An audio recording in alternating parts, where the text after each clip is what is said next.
Salut, bienvenue. Je vais vous parler un petit peu de la consoude.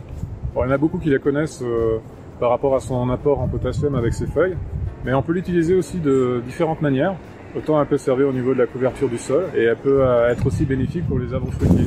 Et on va profiter du mois de décembre qui est moins de choses à faire pour la multiplier un peu partout. C'est parti mon kiki! Ce qu'il y a de sympa avec la consoude, c'est qu'on peut la planter à peu près toute l'année. Par contre, si on la plante l'été, ce sera mieux de l'arroser un peu quand même. Et comme au mois de décembre, on a beaucoup moins de travail, c'est le bon moment pour replanter de la consoude. Et à ce mois-là, c'est intéressant aussi parce que les feuilles sont encore présentes. Son nom est tiré de sa capacité à ressouder les os en utilisant des racines broyées. On récupère des plants qui sont un peu partout dans la nature. On reconnaît assez facilement la plante parce qu'elle a des feuilles assez larges et longues. Et quand on froisse un peu une feuille, ça sent un peu le concombre.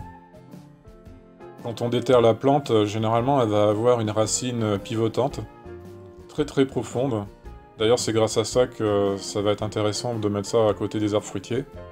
On voit là sur un jeune plant, la racine elle est très longue. Et après ça va faire d'autres racines plus étalées sur les côtés. D'ailleurs c'est grâce à toutes ces racines qui sont sur les bords qu'on va pouvoir la multiplier à partir d'un seul plant. Là, ce qu'on va faire, c'est qu'on va mettre 6 plants de consoude autour d'un seul arbre fruitier. En gros, je récupère à peu près 3-4 plants qu'on pourra diviser, simplement en cassant les racines. Après, quand on déterre un plant de consoude, il faut faire plutôt attention parce que les feuilles sont assez fragiles et les racines sont cassantes aussi. Il existe plusieurs variétés de consoude, et même certaines variétés peuvent avoir des racines qui vont jusqu'à 1,50 m de profondeur. Quand j'arrache un plant de consoude, j'essaie toujours de faire attention qu'il y ait moins de chiens dents possible dedans. En fait, on différencie un jeune plant d'un vieux plant, c'est souvent quand il y a beaucoup plus de racines sur les bords de la consoude. C'est une belle petite maison aussi pour les vers de terre. Pour cette année, on va surtout s'intéresser à les planter autour des fruitiers, et on en rajoutera quelques-uns aussi à côté du rang qui est déjà disponible. C'est une plante qui est très mellifère, parce qu'elle a un taux de pollen et de nectar assez important. Grâce à ça, elle va attirer beaucoup de pollinisateurs comme les abeilles ou les bourdons par exemple. Là j'utilise mon fidèle plantoir à bulbe. En fait quand j'y repense, cet outil me sert à pas mal de choses. Bon, j'essaye d'aller le plus profond possible, ça va être un peu plus de 10 cm de profondeur. Je divise les racines et puis après j'essaye de mettre vers le haut les feuilles, s'il y en a. Je récupère la motte de terre et puis j'essaye d'inverser en mettant l'herbe vers le bas et en émiettant la terre pour que ça recouvre bien les racines tout autour. Les éléments secondaires que ça donne au niveau des engrais avec la feuille, quand elle se dégrade, ça va être du phosphore, du magnésium, du fer, du zinc et du cuivre et du calcium. C'est une plante assez complète au niveau des apports en nutriments. Mais elle apporte aussi un élément essentiel dans la floraison qui est le bore. Et pour finir, ce serait une des seules plantes qui contiendrait de la vitamine B12. Là on voit un morceau assez gros de la racine qui s'est détaché. C'est là qu'on voit que c'est assez cassant. Là justement on voit une racine pivot qui est cassée. Ce qui est intéressant de voir, c'est qu'il y a une racine qui a poussé sur le côté qui remplacera le morceau manquant.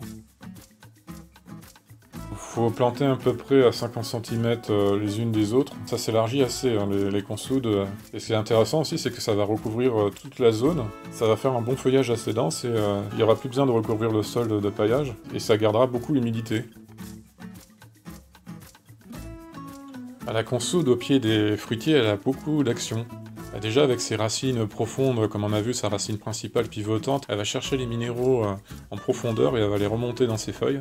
Ensuite, comme on va avoir un système racinaire plus important avec la consoude qu'on aura mis tout autour, il va y avoir un plus grand nombre de bactéries, de champignons qui vont rentrer en symbiose avec les racines de l'arbre fruitier.